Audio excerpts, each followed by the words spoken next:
Scenes from two marriages.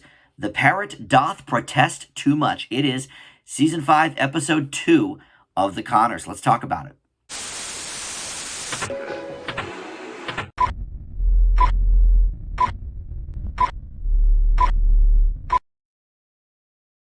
Hey guys, Dan here. This is Dan Reviews It. Welcome to my Conners review for Season 5, Episode 2. Just really getting kickstarted on, obviously, with this season. But if you're new around here to Dan Reviews It, well, I review every single Conners episode, going back to even Roseanne Season 10, when they did the reboot. And then I have all the seasons from the original Roseanne in video reviews as well. So lots to check out on the channel. And if you are not familiar with my stuff here on Dan Reviews It and you're not one of my subscribers, I would recommend doing that as well. Would love to have you aboard as one of my subscribers. So, all right, let's get into this episode. It is called Scenes from Two Marriages. The Parrot doth protest too much. And of course, we're talking about, these two marriages that have been going and going since the season finale. We've got Neville and Aunt Jackie and Darlene and Ben.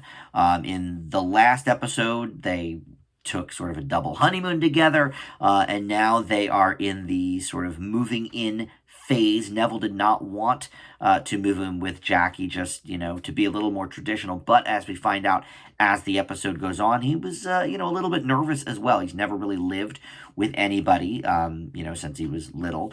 And so in their relationship, it was always, see you later, Jackie, go ahead and go home. Whereas now they are going to be obviously living together. And how are they going to be able to communicate with each other? And Neville's got a bunch of, basically a whole host of pets, a menagerie, if you will, of different pets that he has taken home from the clinic, some of whom aren't even really sick. He just wants to take care of them. And Jackie, of course, is having issues with that because she can barely even walk around in her own place now. And in addition to that, some of them need some medicine and fingers stuck in various places that maybe she doesn't want to do. So that was sort of, I would say, the funniest stuff in the episode, and that's where we get the parrot from in the title. But the doth protest too much. Well, for that, we go over to Darlene and Ben. They are settling in as well, but of course, their new house is not going to be ready for a little while.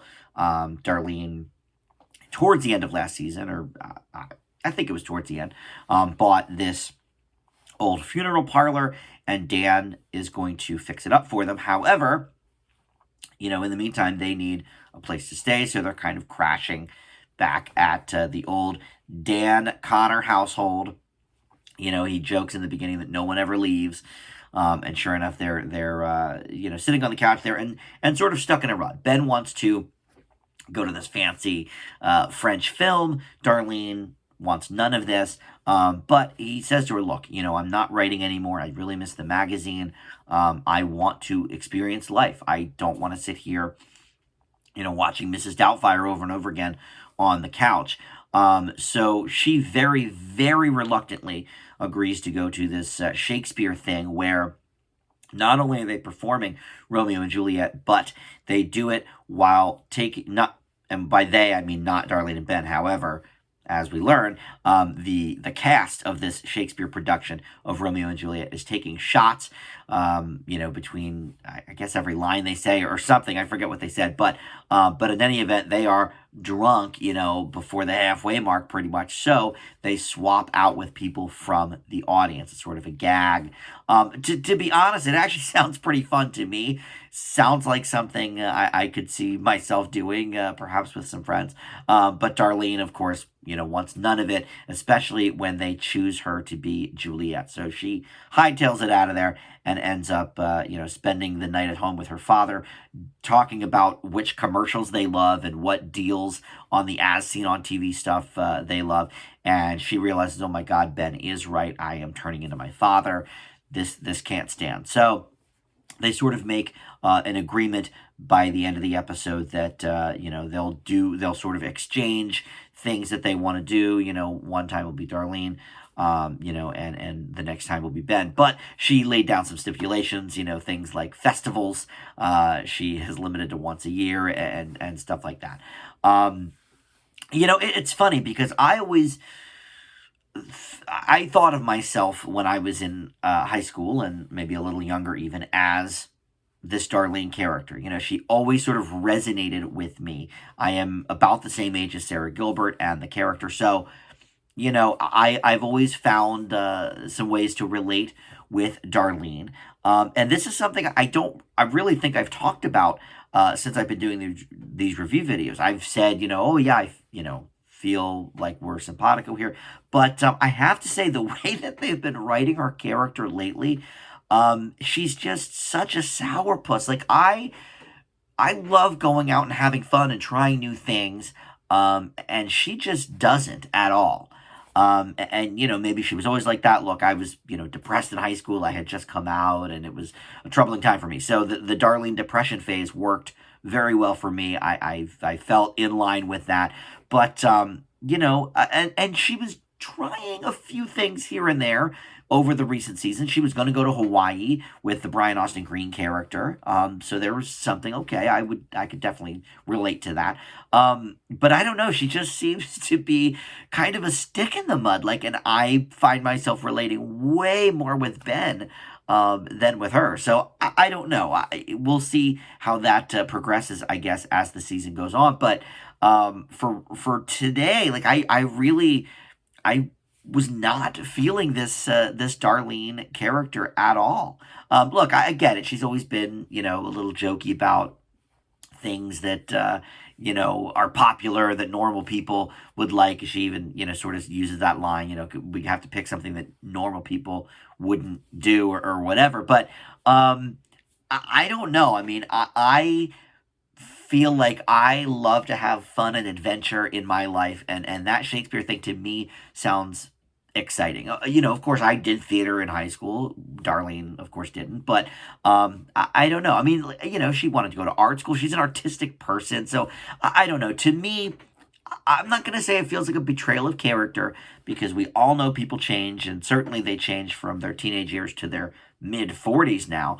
But I don't know. I feel definitely more in line with Ben, certainly in this episode, than I did with Darlene. And as a result, I didn't get a ton of laughs from that whole plot line. A little bit, the tag scene at the end, some of the other family members go back to the Shakespeare thing, and Neville ends up on stage and they're sort of riffing on him and razzing him a little bit. So that was funny. But yeah, on the whole, and well, I will say the scene on the couch with Darlene and Dan, was pretty good too. But on the whole, I would say I got the most laughs out of the Neville and Jackie stuff, especially in the scene when Becky came over. There was some really good sort of back and forth there. Quite a few people not in this episode. Katie Seagal absent again, and I know she's not a full-time cast member, but she's certainly recurring in enough episodes that it's worth mentioning when she's not there. Mark was absent, and Mary was absent. Even though DJ has left, the character has been written out. But Mary is supposed to be a continuing part of the series. We didn't really see her, and we didn't see Beverly Rose either. Well, they talked about her. I don't think we saw her though. So, and not that she's really a regular character anyway, but I would say probably recurring as well. We did see Harris briefly at the beginning. I guess, has Harris turned 21? She's talking about taking these these bottles of alcohol from the house and taking them to the bar and whatever, and flirting with guys to get drinks. I just remember that when she was like 18, or did she move out before she was 18? You guys, okay, let me know in the comments, because you folks, I think, have better memories with this stuff than I do, because I'm watching, dozens and dozens and dozens of different shows at a time, so I can review them. So I get a little mixed up when something happened 3 seasons ago. But is Harris 21 already? Is that I mean, I guess we're in season 5 now, which really is season 6 because of the Roseanne reboot season. So, boy, I guess she must be. I mean, they didn't say anything about the drinking. And I guess the issue last week with her drinking with Mark was not necessarily that, hey, you're not 21. It was that she was exposing him to alcohol. So I don't know. Maybe she is 21 now. and I've just sort of lost count of the years. But in any event, she only appeared in the beginning there. So, boy, I did not pick an MVP in last week's episode. I sort of forgot about that. I'm not sure who the MVP is in this episode. Jackie, Laurie Metcalf had some nice scenes, both comedically and sort of when she was doing heart-to-heart kind of discussions with Neville about their living situation. So I like that. Becky was very funny, but she was not in it very often. So I'm not sure.